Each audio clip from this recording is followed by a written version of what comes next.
Hello, this is not a spring chicken. Yes, you notice I've got my gear on. Well, because part of it is tomorrow is Thanksgiving, so we're getting all geared up. So whether you are, oh yeah, it's getting ready for Black Friday shopping already, or, well, you're running to get food before the lines get too long, or you're just relaxing and getting ready for a really nice Thanksgiving. Well, for now, we're going to bring Oldecam on with comments on the headlines of today. Obama has an unusual pardon for his presidential turkey. Naturally, it once again had to be a George Bush remark that he pardoned the turkey to keep George Bush and Republicans from making a mess out of it. Did he really? He thought it was funny. Why do you take something that's nonpartisan and make it partisan? The guy can't do anything that's not. That's why he's yesterday, Juan Williams. This is the most nonpartisan pro-business president in the history of this nation. It's just that every time he reaches out to the business community or the Republicans, they slap his hand away. No, every time they go to talk to him, he basically sends them out the back door. So it's a PR thing for him. Can you gobble like a turkey? Yeah. Can you? What? Gobble like a turkey.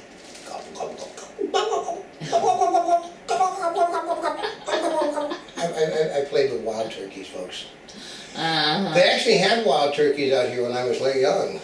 Left rallies to the side of Muslim terrorists to teach Americans a lesson. Oh yeah, they're not only going to approve of that mosque being built in New York, they are going to sit there and help finance the mosque being built, which is now the Cordoba place. And Cordoba is basically a monument to a great Muslim victory against Christians. Yeah. Yeah, doesn't that sound like it's meant to be a monument to their victory? Uh-huh. That is totally disgusting. Yeah, well, I did hear one of the union guys said, yeah, this president couldn't get a union worker in the state of New York to support him with his life depended upon it now. Oh, really? Well, because they know that they're going to give him. They applied for nearly 1/3 of the grants that are available. Are you serious? And they're going to get it. They don't have any money to build a thing without Obama. Wait a minute. So they're getting the grants for the Muslim mosque? They've applied for 1/3 of all of the grants available, and they figure that Obama will approve it all personally. That's pretty disgusting. Yeah.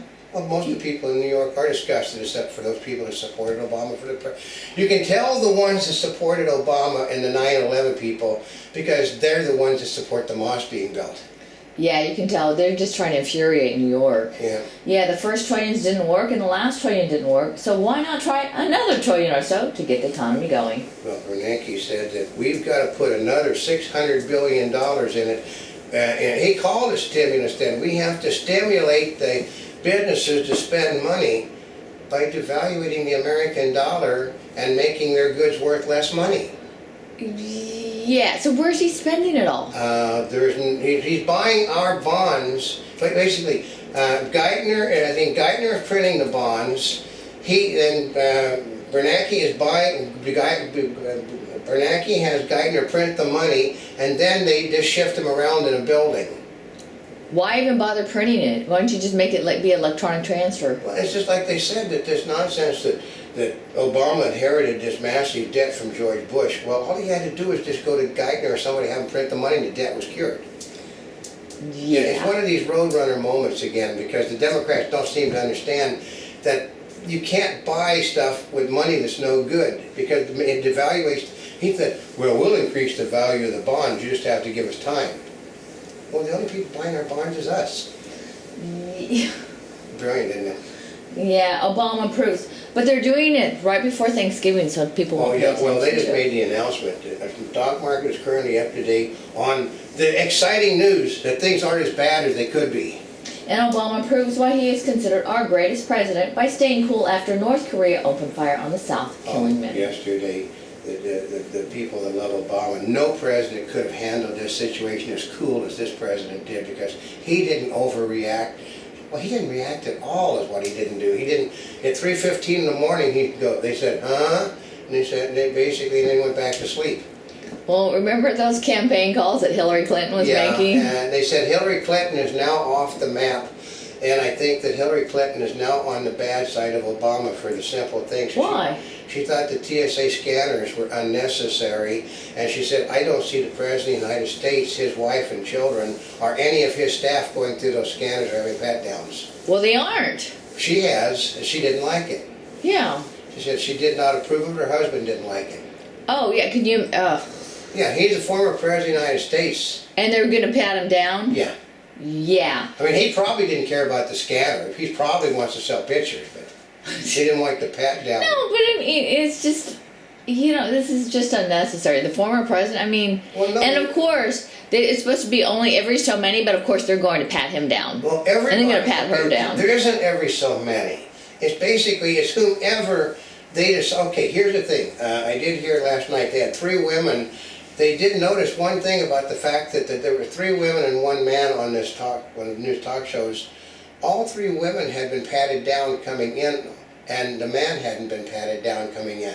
Mm-hmm. And he said it's supposed to be at random, then why did 3 long-legged, big-chested, blonde-haired women all get randomly picked to get patted down, and the guy who was with them not? Yeah. They said because they were all, they said because what happened is they said they signal them up at the front, who's coming. Mm-hmm. And Obama is the most pro-business president in American history, continues his attacks on Wall Street. Well, yeah, basically he just, he's going after, he's destroying the hedge funds and the mutual funds of which the unions are heavily invested. Oh yeah, I think he forgot that. One of those people that he went after yesterday was one of those that arranged a lot of the financing for his IPO. So he went... For GM? For GM, and GM stock just went like that. Oh. Yeah, because basically what it was is what you do, this is another Roadrunner moment. Democrats don't understand. If you make a deal with somebody under the table, don't take those people to court because they're likely to tell people that you made a deal with them. Mm-hmm. They're not good business That would people. probably be really smart. Yeah. Fed lowers outlook for economy through 2011, but the stimulus worked. Yeah, they said stimulus worked because they said people, unemployment isn't as bad. People have more money to spend, but they're not spending it. They're not using credit cards because they don't have the money to spend on credit cards, but they're not worried about debt at the moment because they aren't making any of it.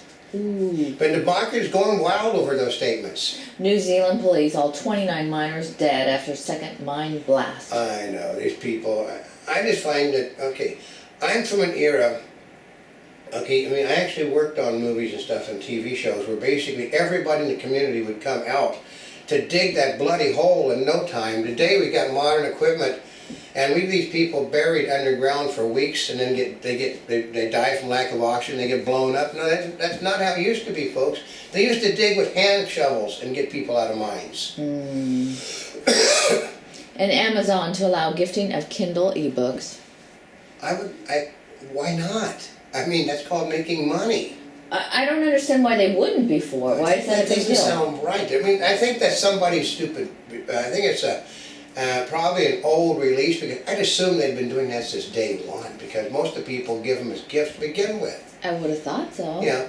Vatican says condom use is less evil than spreading HIV. Well, though they said they codified it. They said because there are so many heterosexual people that have gotten, in other countries that have gotten AIDS through blood transfusions, that they're doing nothing but protecting God's children by stopping the spread of AIDS through sex. They don't want to spread between husband and wife and the children they're producing. It's basically because they said the disease is so prevalent in the bloodstreams of so many people out of this country that they've got to stop it one way or the other. So they basically, the Christian right is pissed off, but most of the people do understand his logic. Oh, actually, I do understand that logic. But, when I first saw that, I was thinking that it was like to use a condom or not a condom. But this is for the people that think using a condom is really bad, that spreading HIV is worse than that. That's right. Yeah. Instead condemning your children to death that you haven't had yet is worse than the God condemning you for using a condom. So. I'd have to agree on that. And health plans must spend premiums on medical care. The guy is a total flat-out loony. He does not understand that money is put into, here is the dirty little secret that even Bill O'Reilly won't admit to. insurance companies are owned by the American people. They're not owned by some fat cat in Brentwood, California. They're owned by those hedge funds he's after, those mutual funds he's after. They're owned by your grandmother, your union people, your teachers, your firemen. So when you take the premiums that they're charging away from them, it means the companies don't make any money. This is how he said. This is how he's going to handle. You must rebate that money that you're overcharging people, according to him. And Jennifer Grey wins Dancing with the Stars. I told Not a Spring Chick that from day one she was going to win. It was a setup, folks. I mean, it was so phony. I mean, like, they even stopped the voting on Monday to make certain that Bristol Palin couldn't win on a popular vote. Yeah, maybe they should stop saying that is determined by popular vote and judges' vote. The co-creator of Apple said last year was there, so he came to him and told him to just have a good time because we've already chose the winner for this period. Yeah, well, and part of it. I've predicted virtually every winner they've had. Yeah, you have. So it's ridiculous when I know, because I mean, I used to be a dancer. I know good dancing from bad dancing, and I know, I mean, even Bristol Palin admits she dances like a beast well. And then the other kid, basically, he's a professional dancer, and Jennifer Grey is basically, she's 50 years old and spent probably 49 years dancing professionally. And a Monty Bubbleism from the Mark Twain of the Animal Kingdom. Oh yeah, this is another one. That when you get old, you know that you get sick awfully easy.